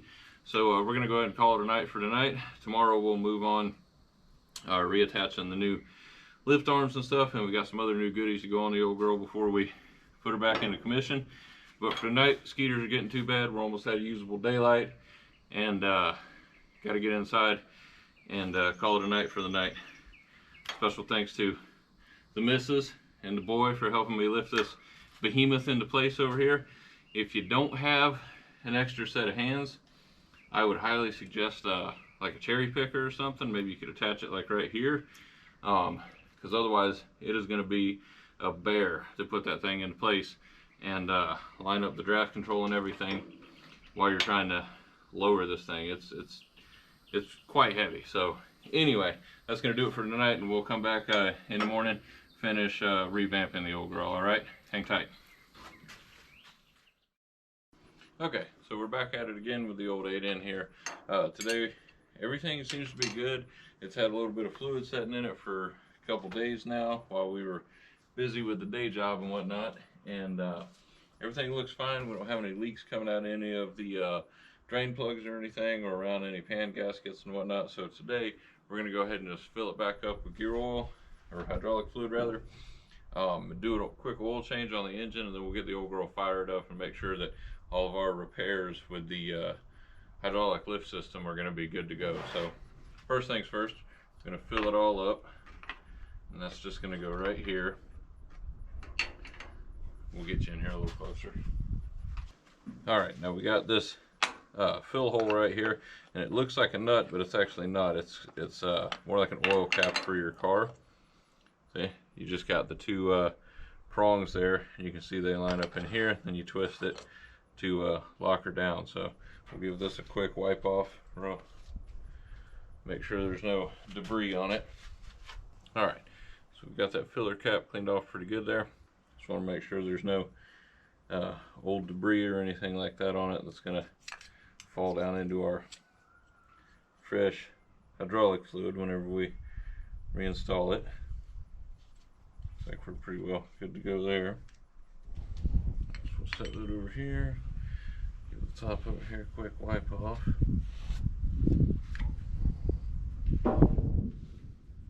Alright. See if our makeshift funnel's gonna be too big here.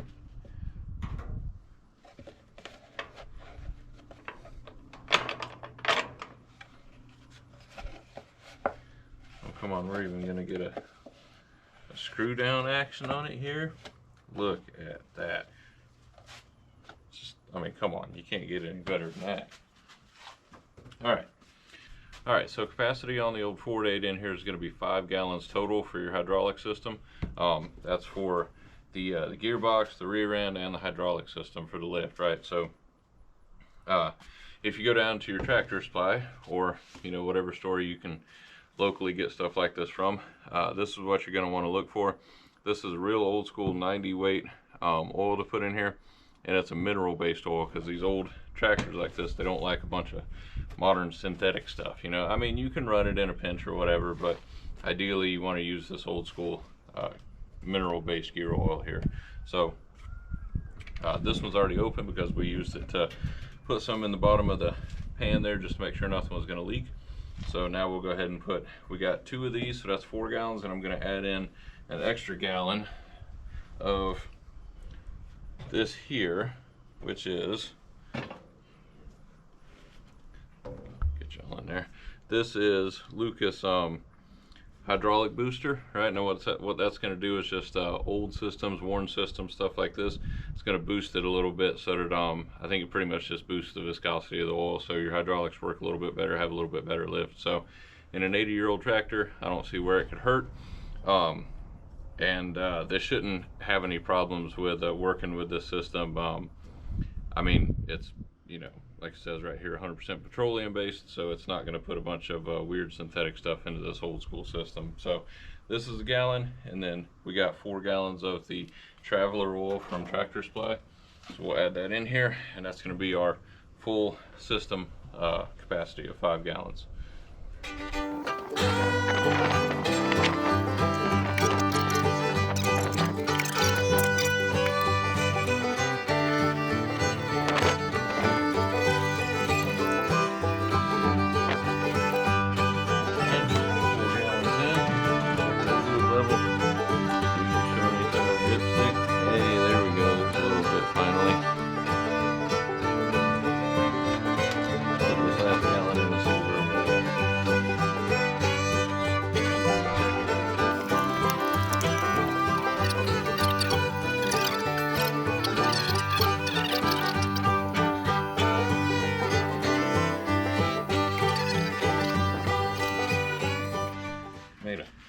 bit of a mess here, but you know, it's all good.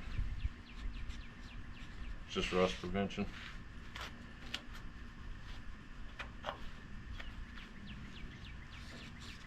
Or at least that's what I used to call it up north in Maine. Alright, so we'll reinstall our nice clean oil filler cap here. Hydraulic fluid filler cap, whatever you want to call it. Tighten it just a hair so it don't move no more. Now let's check our capacity, or our fluid level rather. Yep, there we go. Wipe it off. Alright, there we go, right on the full mark. We'll call that good. Hydraulic system is good to go. Alright, so now we'll move on to do a quick oil change on the old girl, get her ready to fire up and see how she runs and lifts now. Alright, so the first thing we're going to do for draining this oil here out of the engine, this is our drain plug, the last remaining one under the bottom of the tractor here. There should be 5 total. This is the very last one at the very front of the tractor. So this is going to be your engine oil. Now this is going to come out of here quick, so be ready. And she hasn't been off there in a long time.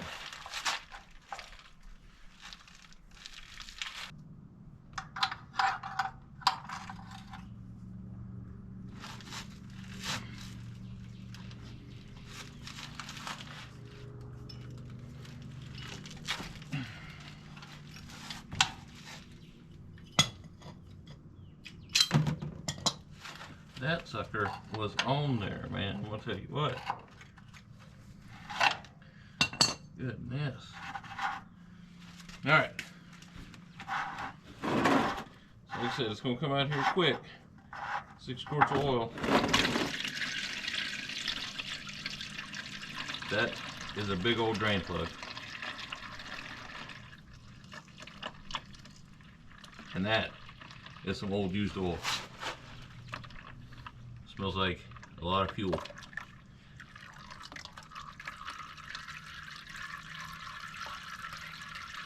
Whew. Not a lot of sludge on the plug though, so that's a good thing. Alright, so we've got our drain plug all nice and cleaned. So in the meantime, while we've let this finish dripping, we'll get y'all over here and show you how to redo the oil filter on it. Alright, so the way the oil filter works on this canister right here, just use our adjustable wrench again. We'll bust that loose.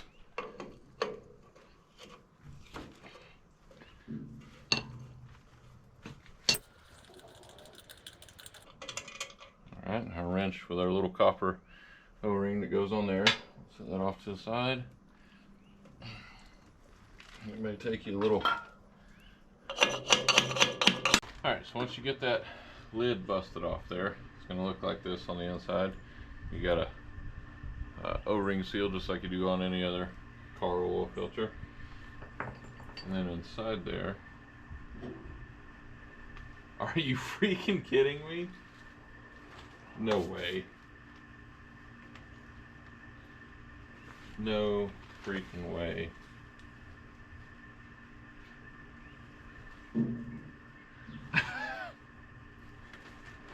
There's no oil filter in this tractor whatsoever. Are you freaking kidding me? I am dead serious, y'all. Hold on. There is no freaking oil filter in this tractor. None whatsoever. Wow. That's I don't think I've ever come across that. And all my years working on stuff, something not having an oil filter in it whatsoever. Wow, so we're really gonna be treating on the old girl here. She ain't gonna know what to do with all this new stuff. Alright, so anyway, more parts from yesterday's tractors. Got us a Vapormatic brand oil filter here. Part number VPD 5118, in case anybody needs it. Yeah, one of those part numbers. So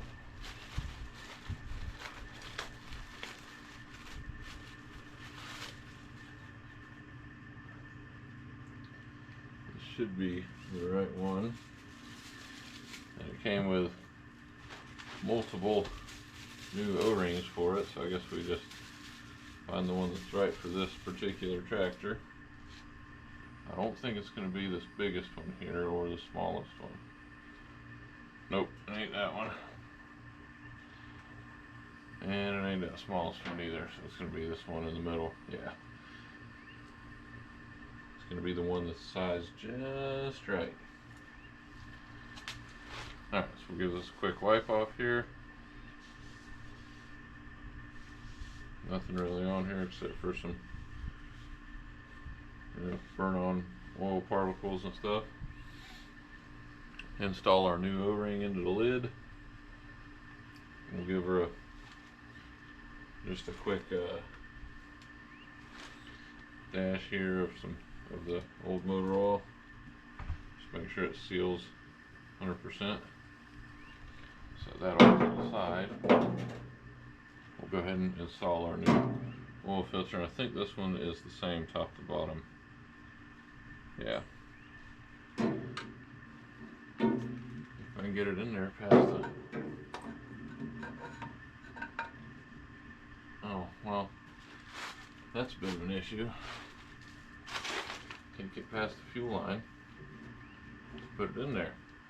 Okay, so we actually ended up taking the fuel line loose from the sediment bowl to be able to install the oil filter. So that's, you know, that's awesome.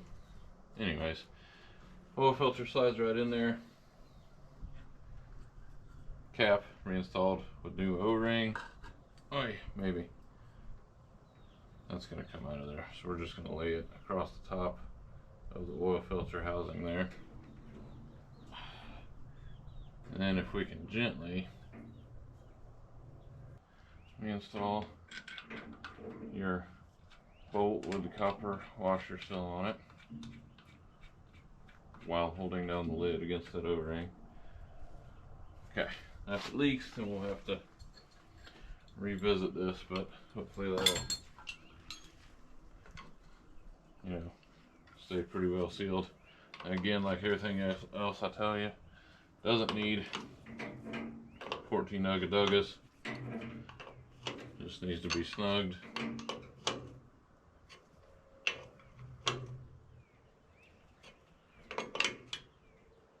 Won't call that good. And just all that fuel line that we had to move to get the friggin' oil filter in. Craziness. Snug up that fuel line. Alright. Next thing we're gonna do, reinstall our cleaned drain plug underneath. Now that she's all done dripping oil out.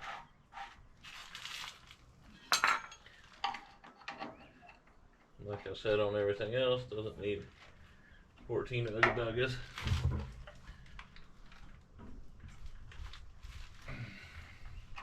Plenty tight enough. Now to fill the oil, oh, we had to pull the wire off the ballast resistor out of the way too. That's cool. And it's fitting about as loose as a goose, so let's tighten up the little wire clamp on there. See if we can get that to fit a little tighter and maybe not fall off. There we go. Alright, that's a little better. Anyway, to fill, we're going to remove this little wing nut here on this filler tube. The oil capacity on these is 6 quarts.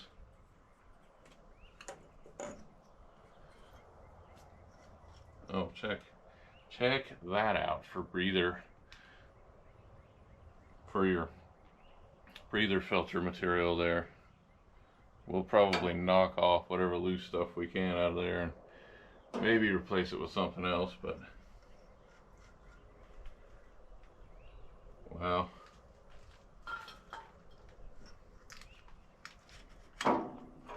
In the meantime, we'll just pull that breather out of there and we'll get all this stuff cleaned up off camera real quick. Probably a good idea to reinstall your little wing nut on there so you don't lose track of it. We'll clean this breather up and see what else we can put in there. But in the meantime, we'll go ahead and we'll add our 6 quarts into here. So what we're going to be going with for our motor oil here on the 8N, we've got some D-Low standard 40 weight on here, old school stuff. So we've got 1 gallon of this, and then we've got an extra quart of some Lucas heavy duty oil stabilizer. Now down here in the heat in Florida, that's going to really help keep this oil from thinning out way too much whenever she's out there in the field and, you know, putting in the work. So all right, so we've got our oil all set up, ready to go here. We got 2 of our old school SAE 40 weight here, standard 40 weight. We've got 2 1-gallon jugs of this, so that's 4 quarts in each of these. And then we've got our extra quart of this, so we'll use all 4 quarts out of this, a quart of our oil stabilizer, and then we'll fill up this for 1 more quart out of our second jug to make 6 quarts total engine oil capacity in here. And we're going to attempt to do this without a funnel, so we shall see how well that goes.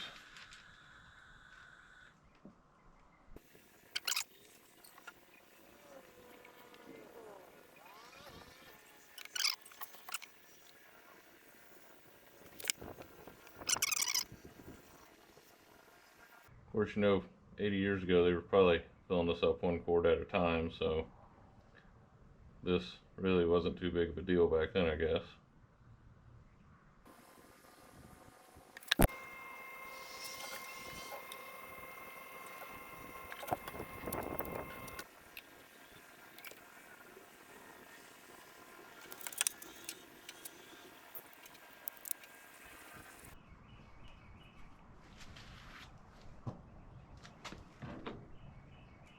All right, so we're gonna call it good there. That's 6 quarts of brand new engine oil in there, brand new oil filter. Check our oil level real quick here.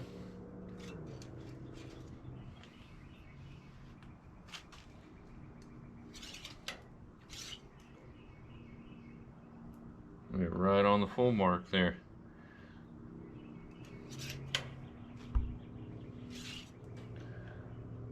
Look at that. I don't know if y'all can see that or not. Right on the full mark. Good to go. All right. We just reinstalled our old breather material in there for the time being. We'll probably go on yesterday's tractors or something, order us some new breather material on there, or we'll see what we got around the house here that we can repack it with. But in the meantime, that's going to be good to go for now. All right, so we've got everything reattached. We got our 3-point back together. Everything's properly filled with fluids and whatnot. So we're going to give it a shot now, see if everything will fire up and run like normal, make sure our 3-point works and whatnot, and make sure the old girl's fit for duty again.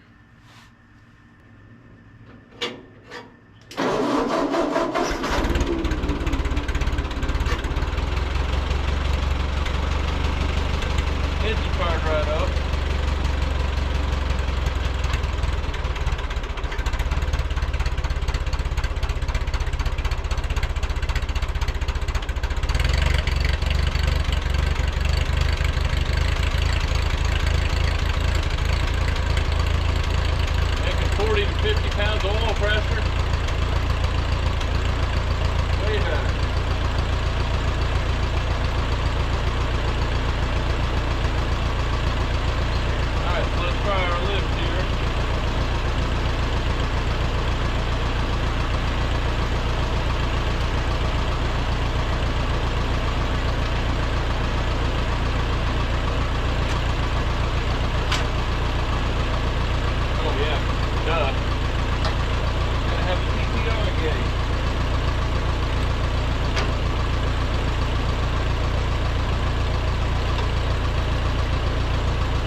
so we ended up running out of gas in the fuel line because I forgot to turn the fuel back on. So, you know, we did that sediment bowl and then I forgot to turn the fuel back on. But it's turned back on now. We've got our potato digger here attached, tater plow, middle buster, whatever you want to call it. We got that attached. We're going to see if this 3-point will actually lift some weight now.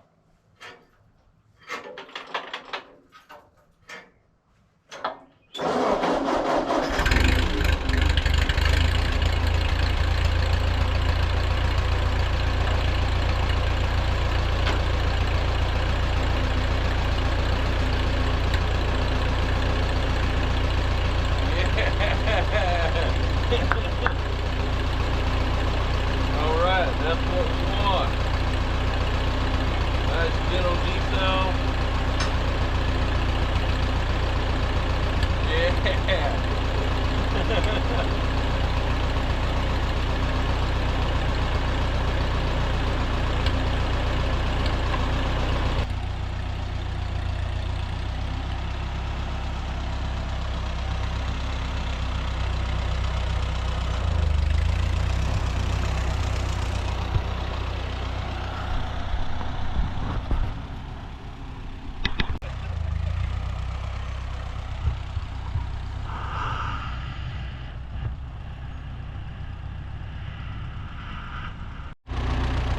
Alright, so we got the old girl going again. As you can hear, she's running good. The lift's working. Now we can finally put her out to work here in the field. But before we do that, we got a couple more things left to do. We're going to throw some new lift arms on the rear. Got to get a couple more pins. We're reusing like some old rusty ones and stuff like that right now. Mostly just a couple little things here and there. We're going to throw a new oil pressure gauge in it, but we'll save all that for the following video. For right now, she's good to go. Hydraulic pump's working again, the 3-point's working again, oil change on the old engine, she's running tip-top and whatnot, and we're just slowly but surely kind of bringing the old girl back to life. So I appreciate y'all hanging in there and watching us through our trials and tribulations here and whatnot, and I hope you enjoyed the content, and if you did, don't forget to like and subscribe, and we'll see y'all on the next one. All right, y'all have a good one out there.